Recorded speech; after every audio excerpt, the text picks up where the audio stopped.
Namaste. I hope you're all well. I've titled this class The Dog Days of Summer. This phrase, which means the hottest, most sultry, exhaustingly hot, sticky days of summertime. It's a link with downward facing dog, because we're going to be working a lot with our down dog posture today, doing a little bit of workshop, picking it apart and then seeing if it feels any different after we've looked at different aspects of downward facing dog in detail. But come to a comfortable seated position to start with and draw your spine up nice and tall. Relax your hands and your shoulders and allow the eyes to close. And take some nice, deep, slow, mindful breaths. Breathing in and out, feeling the body expand on the inhale and contract on the exhale. Seeing how you feel in yourself today. So downward facing dog is the quintessential yoga pose. I want you to visualize it in your mind's eye. This triangular shape, which is an inversion. The head is below the heart. And so we get all the benefits to the circulatory system, and we get the lymph moving, flushing out toxins. It's a big strength pose, so there's a lot of strength required in the arms, the upper body. It also works the legs, stretches out the hamstrings, the Achilles tendons, the calves, and we can work on opening the shoulders and feeling how we can change subtle things in our body and shift how the muscles work and how that all connects. And we'll be looking at that today. So just imagining your down dog and then gently opening your eyes. And what I'd like to do is start with a sun salutation. So feel a couple of downward dogs without thinking too much about it. Then we'll have a look at the posture, workshop it in detail. Then we'll go off and do something else and give our arms and wrists a little bit of a rest. And at the end of the class, we'll come back and do our sun salutations and see if it feels any different.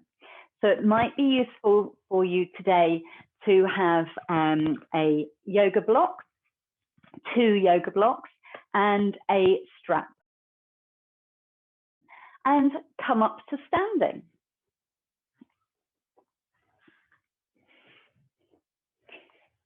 Come right to the front of your mat. Roll your shoulders down. Draw the shoulder blades down the back. Press into the feet and lift right up through the crown of the head. So come into Tadasana, our mountain pose. Palms face forwards. Feel the body is open across the front. Preparing for the movements of our sun salutation. Bring the hands to the heart. And we'll move through it together. Inhale, lifting the arms up above. Exhale, folding forwards, touching the ground. The right foot steps back into a lunge.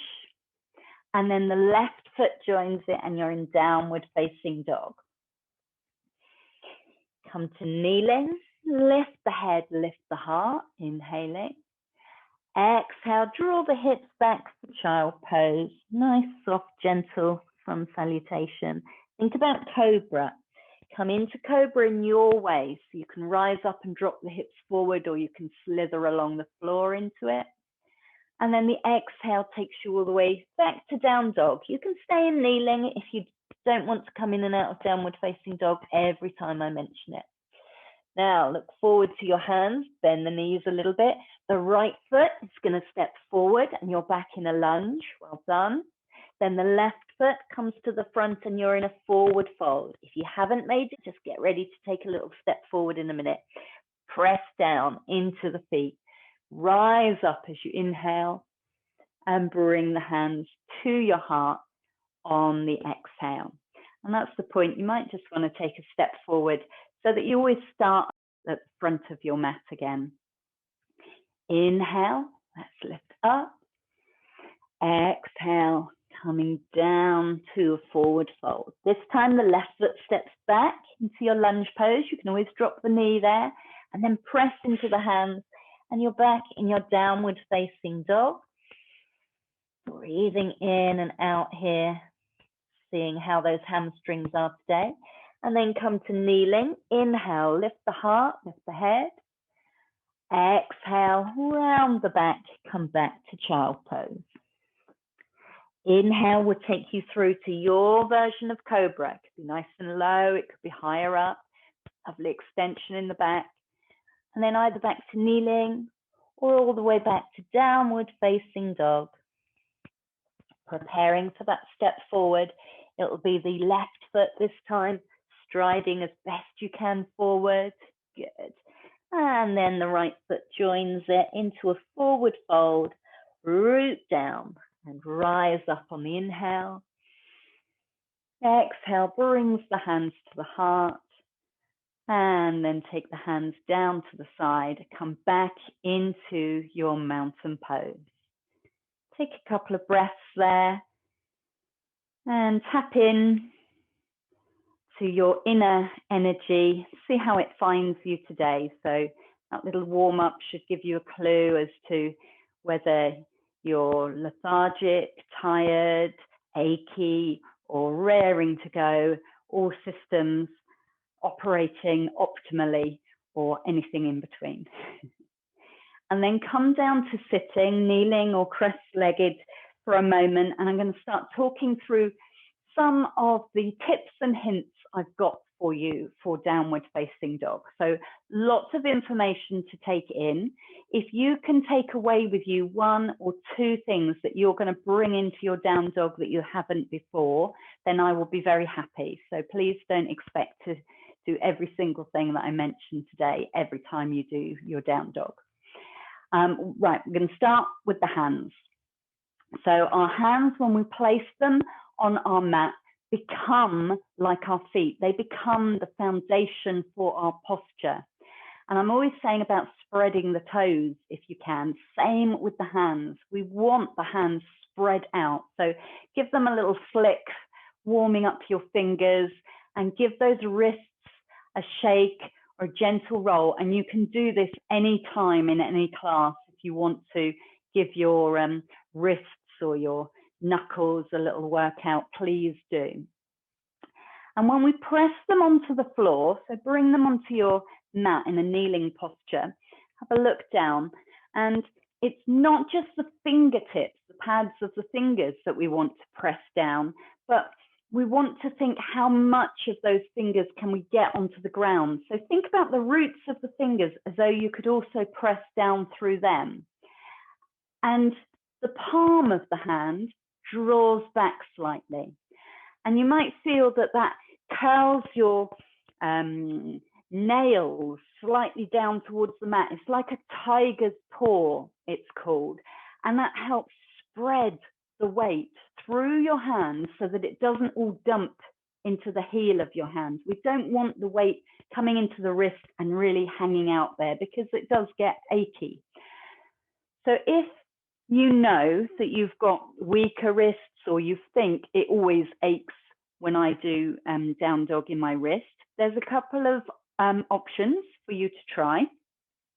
The first one is to get some blocks or books.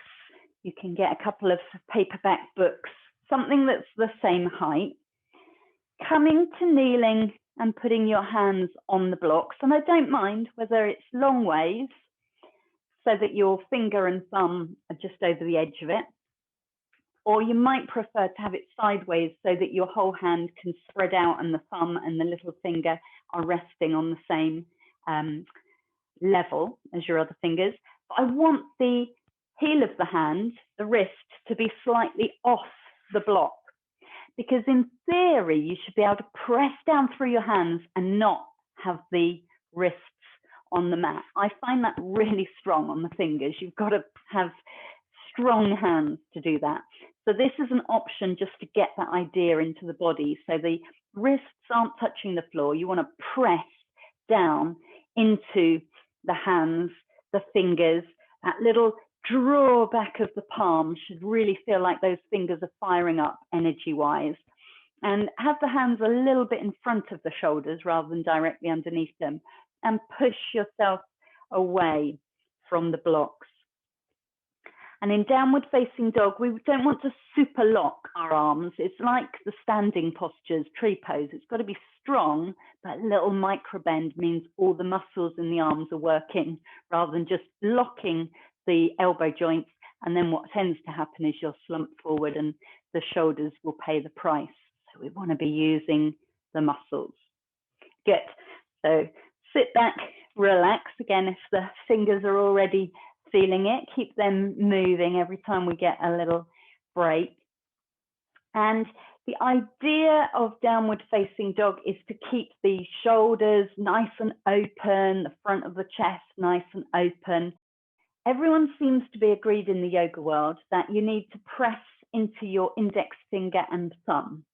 Okay, so you want the weight to be going inside so that the forearms spiral towards each other and that the crease of the elbows come towards each other. The crease of the elbows faces the thumb rather than spinning the arms so that the inside of the elbow faces up to the sky.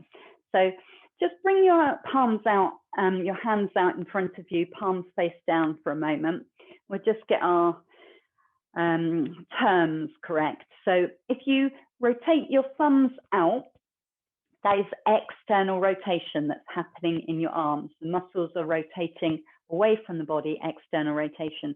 You bring them back in again, that's internal rotation.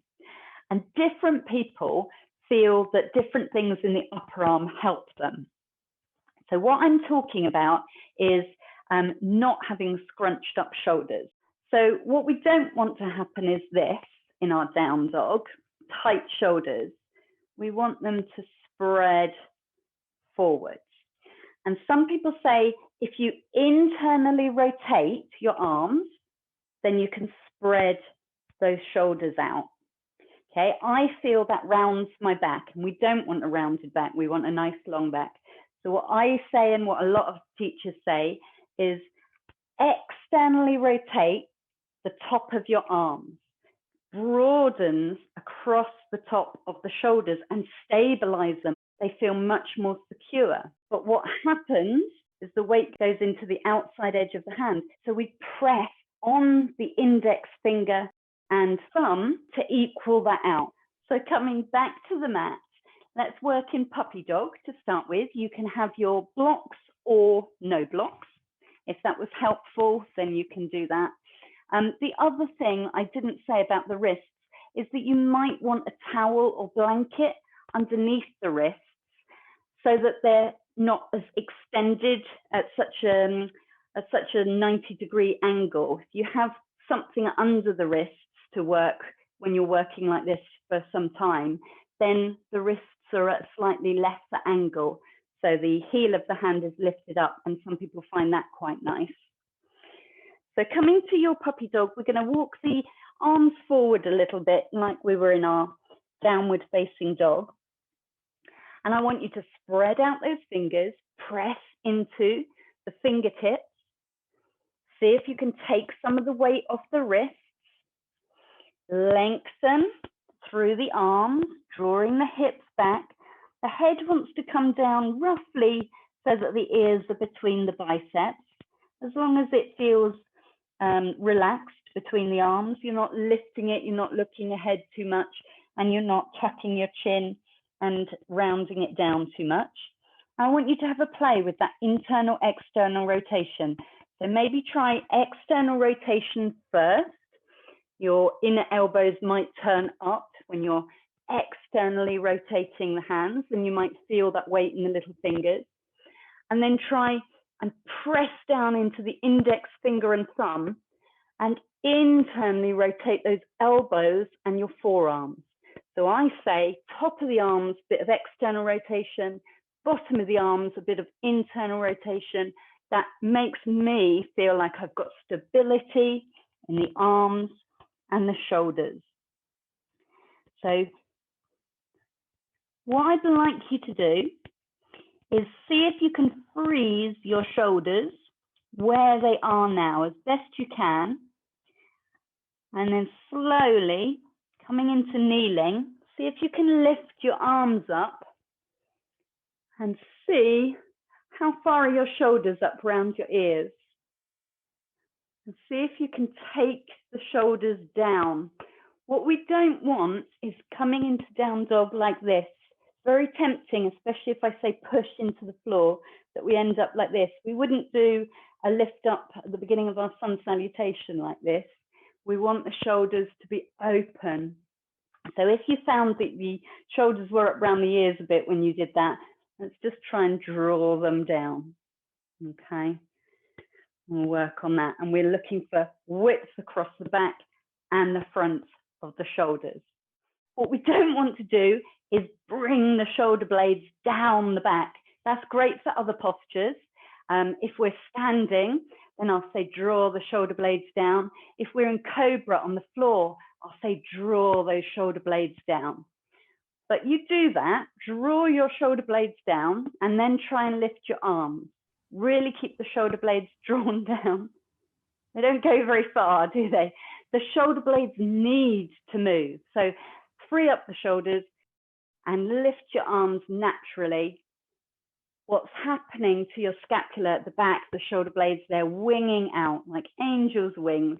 So we want to allow that spread in the back of the body. It feels like you wrap your shoulder blades around to the side of the body. It's that opening out, allowing that to happen. Let's have a little go at that. Just coming into, again, puppy dog for now. Hands can walk away from the hips, nice length in the body. Try some of those tips. So pressing into the floor, thumb and forefinger especially. Drawing the shoulders away from the ears, trying to have them relaxed, but wide, wide across the front and the back of the shoulders. Take your hips back, trying to lengthen along the back. Sit bones lift to the sky. The heart melts down a little, but trying to wrap those shoulder blades around the side of your body. Don't let the back come in and scrunch up in the middle. And then coming out of your puppy dog, releasing and sitting for a bit. That's half of our down dog, and you're always welcome to take puppy dog instead of downward facing dog if the hamstrings are a nuisance and it becomes all about the hamstrings, because next I'm going to talk about the legs. And just like I said, we spread out the hands, we spread out the feet.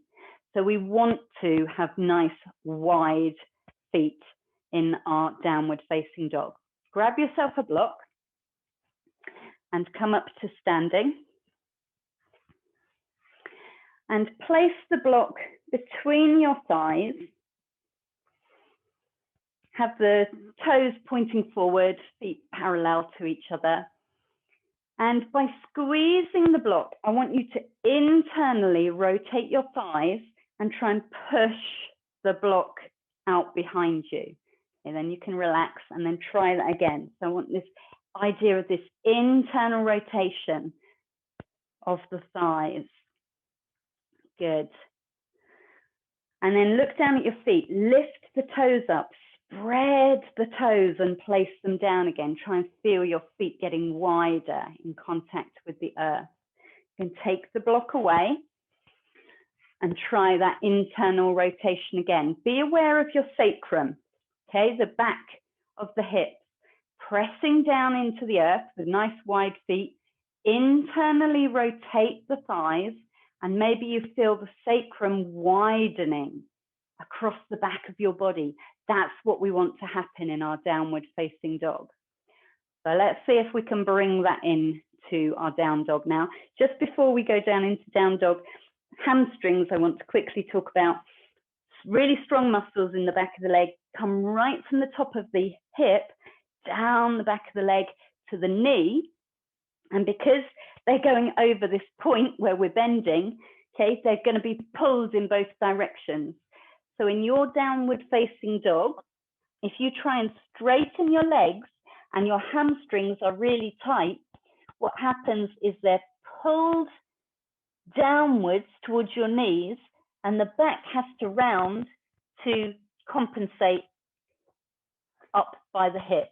What I'd rather see is bent knees and a lovely long back. So now the hamstrings can stretch out here and relax a little at the back of your legs.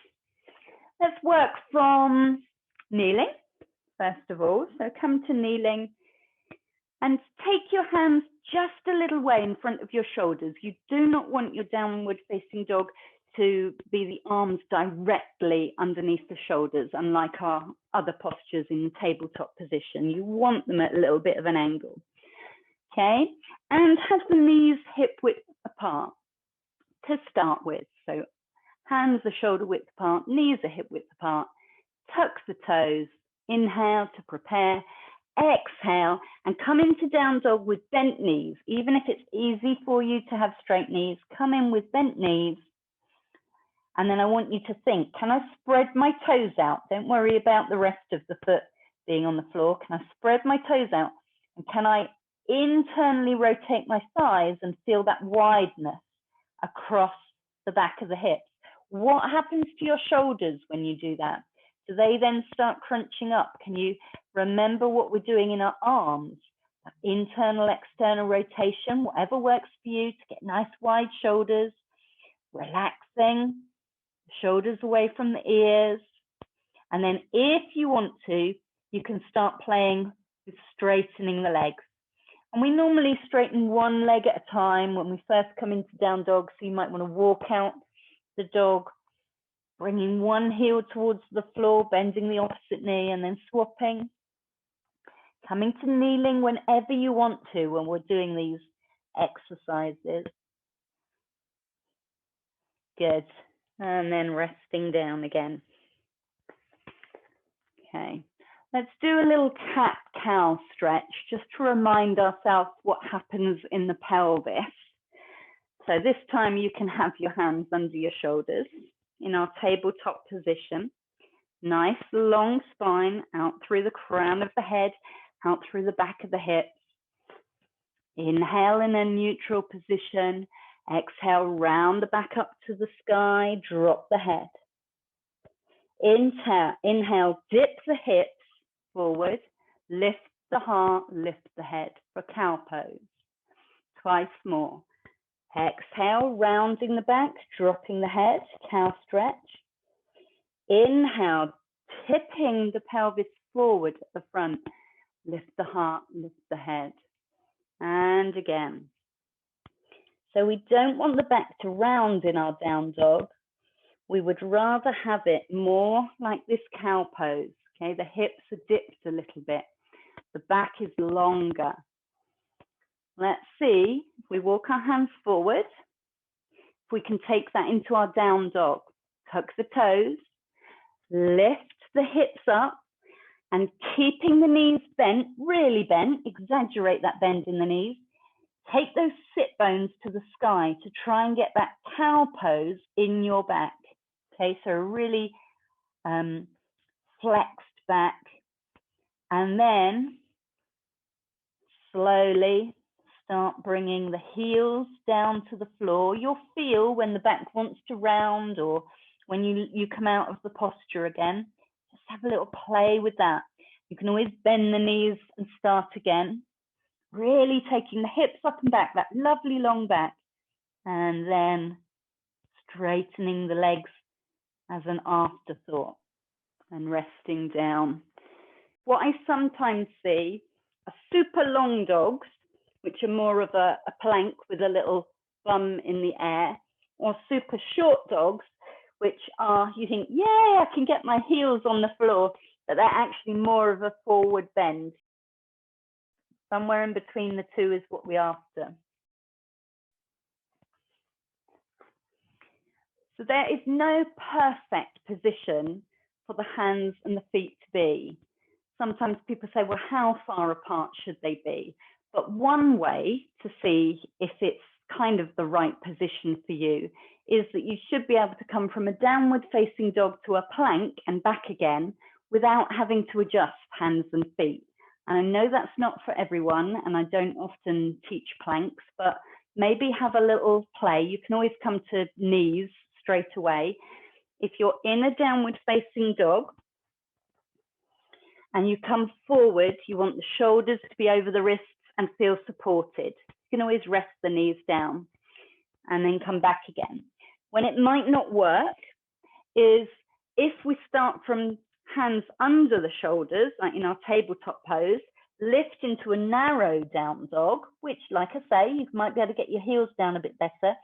Then you come forward to plank and you end up going way over the wrists and nose diving down to the ground. So we don't want that.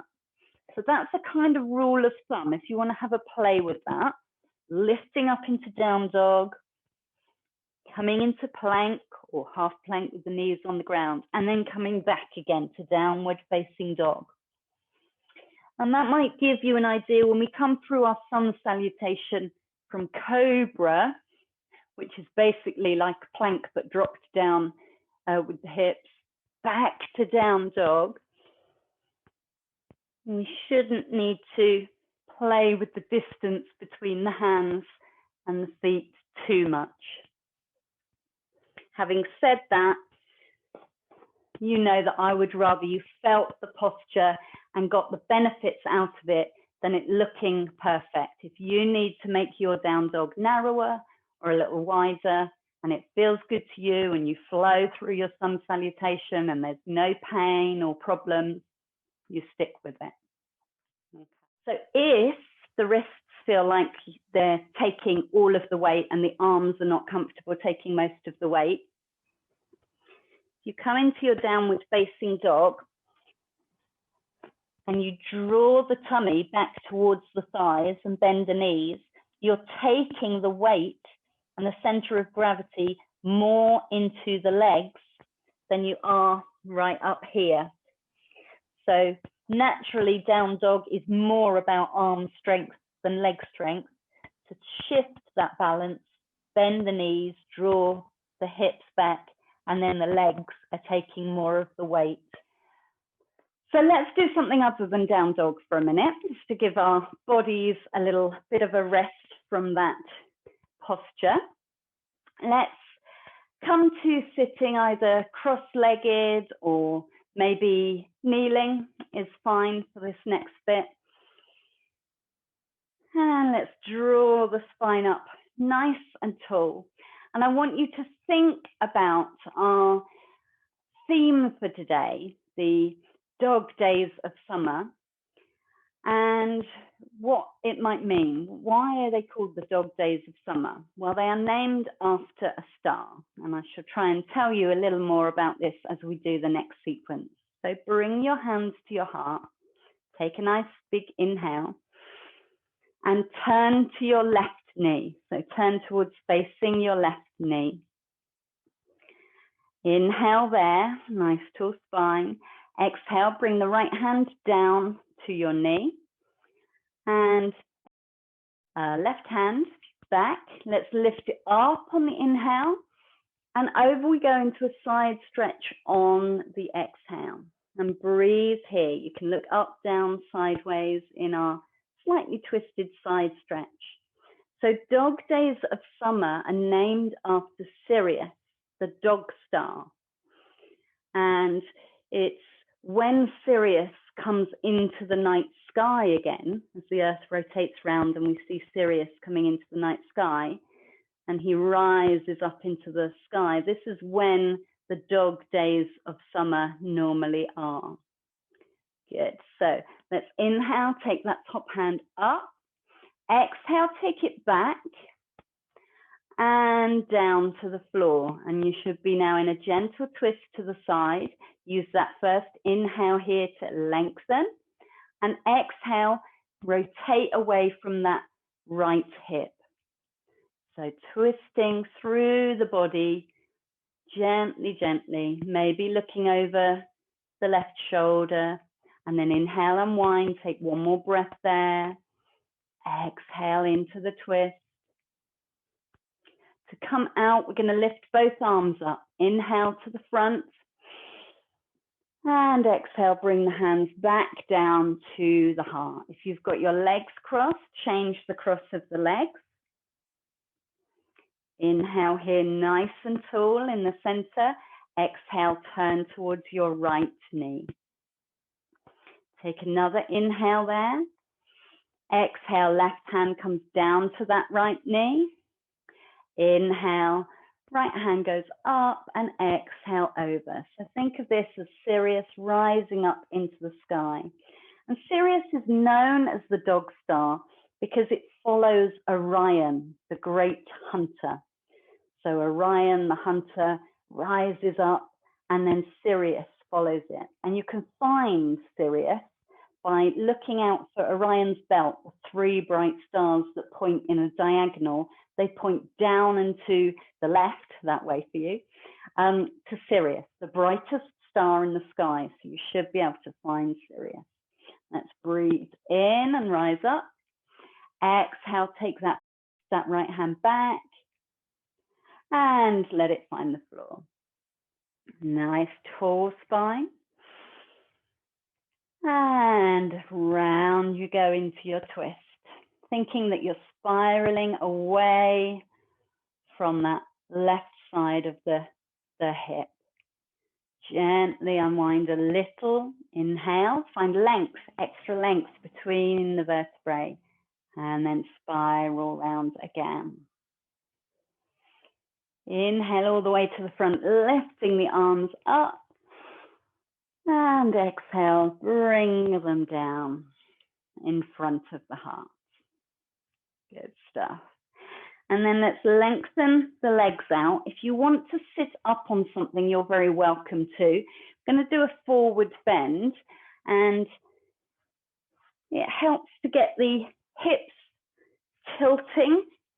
If the hamstrings are tight, especially, it's nice to be up on a cushion or a block to see if that helps work in this pose. So we're starting in Dandasana, our staff pose, where we have our heels reaching away, toes pointing up to the sky. And we're going to lift the hands up and hinge a little way forward. Try and keep the legs straight for this first breath. See where the resistance is. You might not go very far forward, that's fine. And then deliberately bend the knees. Inhale, lengthen through the spine, out through the top of the head.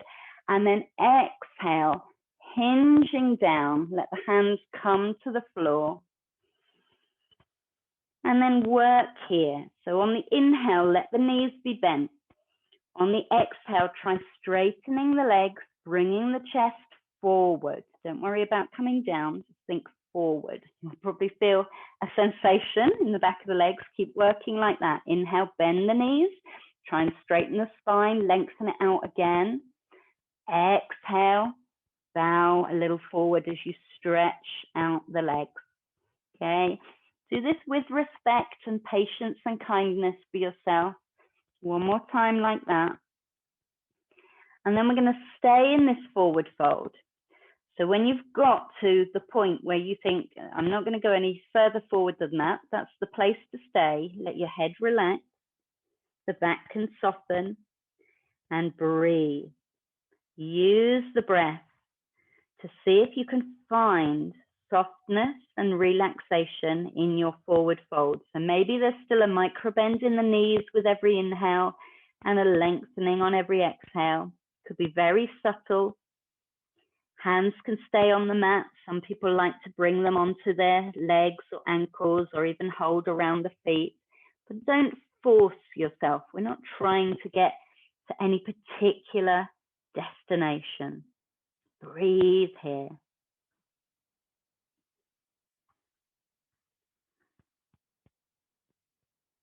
Last breath, bowing down on an exhale. And then walking your hands up towards the hips, rising up again. Lovely. And finding your strap, let's work those shoulders a little bit.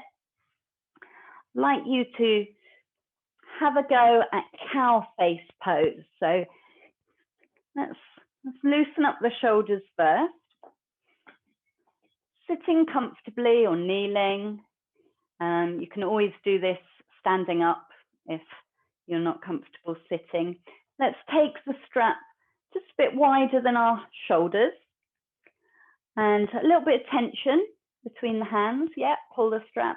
Inhale, lifting up. Exhale, take the strap behind the head. So you're feeling some work across the shoulders. Good. And then inhale up again. Exhale down. Let's do that once more. Inhale, lifting up. Exhale, drawing the strap apart, and then seeing if you can let the strap slip just a little way between your hands at a time until you find that biting point where you've got a juicy squeeze going on between your shoulder blades, and you can take the strap past with some effort. Once you've found that, that's the right place to have your hands at. You can come back again, stay for a breath at that point where you're feeling maximum stretch and work in your shoulders. Really good for the muscles and the opening of the chest. Good. And then come up. Okay, we're going to do cow face pose, which is the one where we wrap our arms around our back. You can add in the legs or just do the arms because it's about the shoulders today. But take your strap into your left hand. And let's start by having the legs out in front. If you want to have a go at cow face pose, take the right foot over the left. And instead of it sticking up with the foot flat on the floor like we do for our twists, I'd like you to see if that foot can rest on its side. So come a little bit further back towards the hip so that the knee drops down towards the leg. If that's not for you, do not worry. Find a comfortable seated position. If that feels super comfortable, you might want to flip the opposite leg around to the hip as well. And believe it or not, this is meant to be now the big juicy fat lips of a cow. And we're going to make the ears. Okay, doesn't matter if you're not doing that with your legs. Let's lift that left hand up. Exhale, bend the elbow and drop the strap down the back. Point this top elbow up to the sky as best you can and try not to let the back arch. Okay, let's keep the tailbone tucked, the chin tucked. Inhale, take the arm out to the side, the right arm, turn the thumb down so the palm points behind you, and then exhale, bend the elbow, find the strap with your hands. And then we'll take 3 breaths here. So on the first breath, draw that top elbow up. Exhale, bring the bottom hand down. You might be able to climb up your strap a little bit. Hands come closer to each other. They might even link the fingers. Let's do that again. Inhale, top elbow up. Bottom hand draws the strap down and you climb towards touching. The last inhale is going to be opposite elbows. So top elbow points up, bottom elbow points down for a lovely stretch across the back. And then exhale, release. Roll the shoulders. And just notice how that felt, how the shoulders feel, how the back feels. And we'll even it up a little on the other side. So if you want to give the legs a go, you can. Let's take the strap into the opposite hand ready. The legs out in front. This time the left leg is going to cross over the right and see where it settles. And it might be completely different on one side to the other. Our hips might be set differently. The muscles might be different. And again, you can decide whether to keep that leg extended out, wrap the other leg around the hip. If you feel really skew-if doing this, I'd rather you had the legs out in front. You need to be nice and stable for this. And then inhale, lift the right hand up. Exhale, bend the elbow, drop the strap down the back, ready for catching. Inhale, take the left hand out to the side. Exhale, bend the elbow, find the strap and climb up a little way. Bring the hands a little closer to each other, and then we'll do our 3 breaths. So inhale, lift, right elbow up and draw down on the exhale. See if there's any slack. One side is always going to be tighter than the other. Inhale, draw the top elbow up and then pull the bottom hand down. Maybe the hands move nearer, maybe they don't. And then the last breath here, lifting, top elbow up, bottom elbow down, feeling a stretch without overarching the back. Tuck that tailbone, tuck the chin a little, and enjoy the release on the exhale. Unwinding your legs. Good. And you can get rid of blocks, straps, cushions, come into child pose or your choice of resting posture for a couple of deep breaths.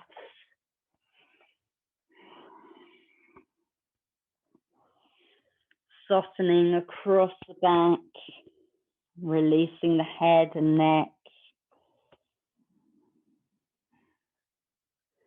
Knowing that giving the muscles a good workout like this, making them stronger, as well as more flexible. It's about strength, because flexibility is no good without having the strength there as well. So we're doing both with these stretches and poses. And let's try out our downward facing dog as we come back up to standing. So coming to kneeling.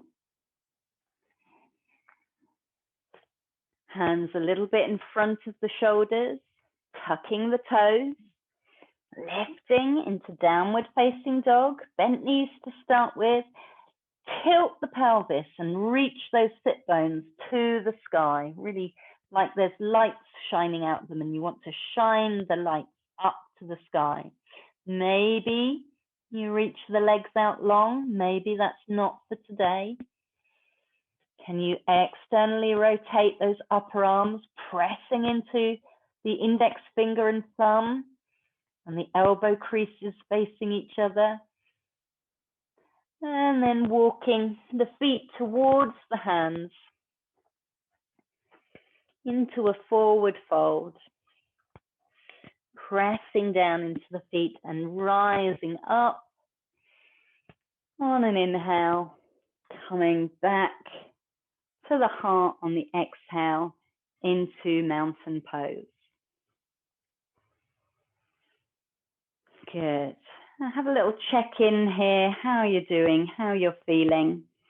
Are you ready for a couple more sun salutations? And we'll see how down dog is between other postures. It's one thing to do it when that's all we're working on, but we usually use it as a linking pose between things. So see how it goes.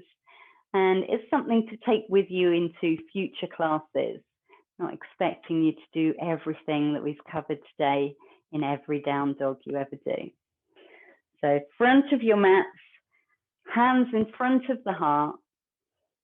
Inhale, let's reach up to the sun. Exhale, folding down, touching the mat. Right foot steps back into a lunge. Left foot steps back and you're in your downward facing dog. Inhale, dropping the knees to the mat, lift the heart, lift the head. Exhale, hips back into child pose. Inhale, cobra, your way. Exhale, coming back through kneeling and staying there if you want to, or all the way into down dog. And then preparing for that leap, that right foot striding forwards as best you can. And then the left foot joins it. Back in your forward fold, root down to rise up on an inhale, lifting the arms. Exhale, bringing the hands back to the heart, taking a breath there. And again, inhale, lifting up.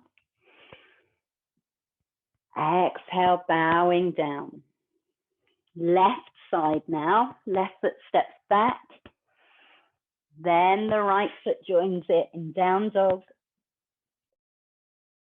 Inhale to the knees. Lift the head, lift the heart. Exhale all the way back into child pose. Inhale, cobra. Exhale, downward facing dog. Inhale, left foot forward. Exhale into your forward fold. And then rise up. Bring the hands back down to the heart. And bring the hands to the side into Tadasana. When you feel ready to come back down to the floor, gather anything you want for relaxation. Even if you feel warm, you might want something to cover you over or an extra layer nearby because you get cold when you lay still. So you choose your relaxation posture for today. Lying down, you might want to hug your knees over your chest and have a little rock from side to side before you settle. Legs either straight out in Shavasana or knees bent, feet wide apart, resting like a tent. Let the knees rest together in constructive rest pose. Have a little wriggle of the shoulders and the hips. See how the arms feel resting on the ground with the palms face up to the sky. If that's not right for you today, then find a comfortable place to rest your hands. And let everything be full of ease, so you're not holding yourself in any particular way. Let the eyes gently close. Release the jaw. Allow the body to relax and soften. Let go of any muscles that are holding on. Fingertips gently curled. Toes, feet, legs heavy and relaxed. And let those shoulders drop away just a little more from the ears. And let the arms be heavy. I want to tell you a little more about our dog star and the history of it. I thought it was a modern term, but the term, the dog days of summer, date back hundreds of years,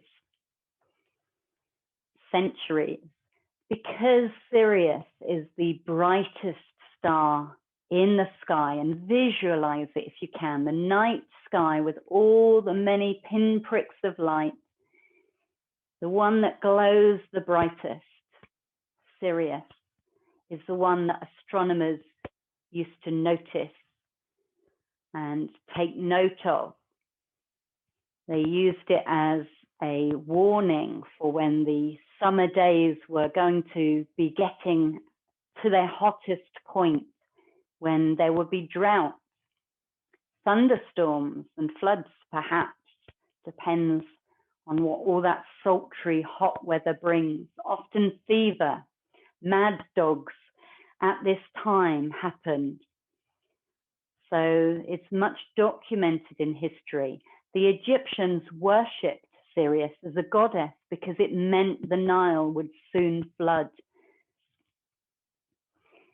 And right back in the 8th century BC, it's mentioned in Homer's Iliad as Achilles approaches Troy.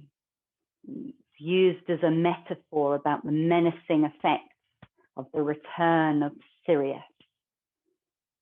It says, Priam saw him first with his old man's eyes, a single point of light on Troy's dusty plain.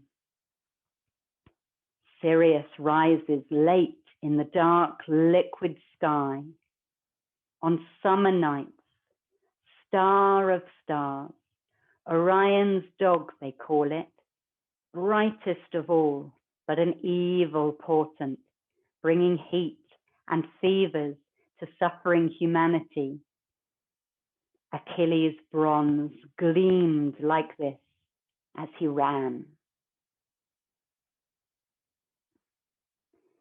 Aristotle mentions the familiar heat of the dog days, and Oedipus complains that no soft breeze with its cool breath relieves our breasts that pant with heat.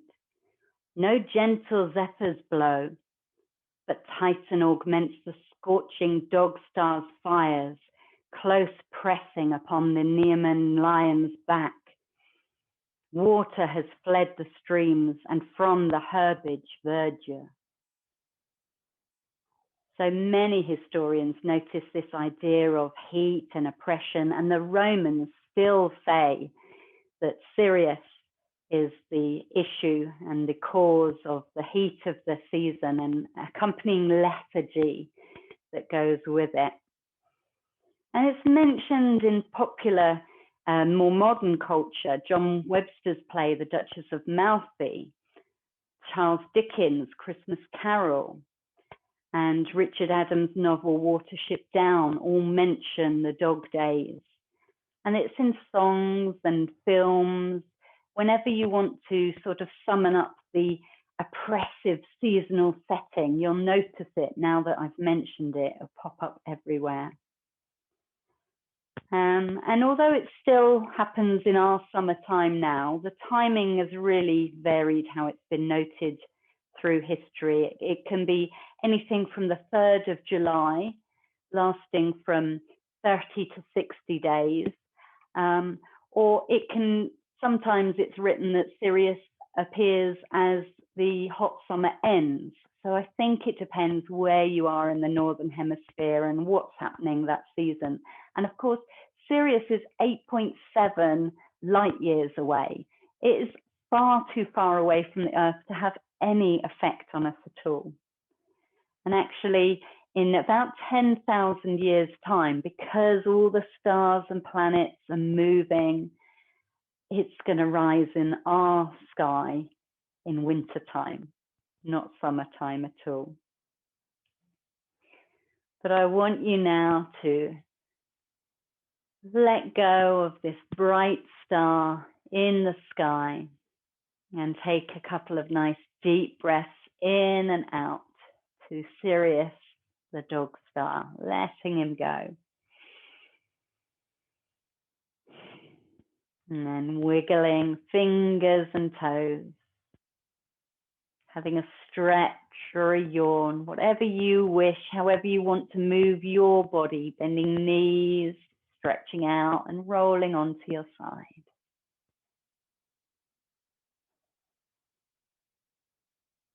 When you're ready to, gently pressing yourself back up to a seated position.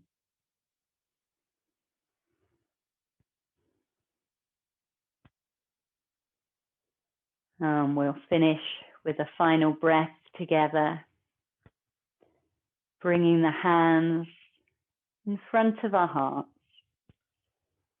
On an inhale, lifting the arms out and up to the stars. On an exhale, bringing the hands back to our heart and taking a bow to our practice, working on our downward facing dog, all the benefits that it can bring us. Also to Sirius, the dog star. And may the return of Sirius bring us just a few dog days of summer. Namaste.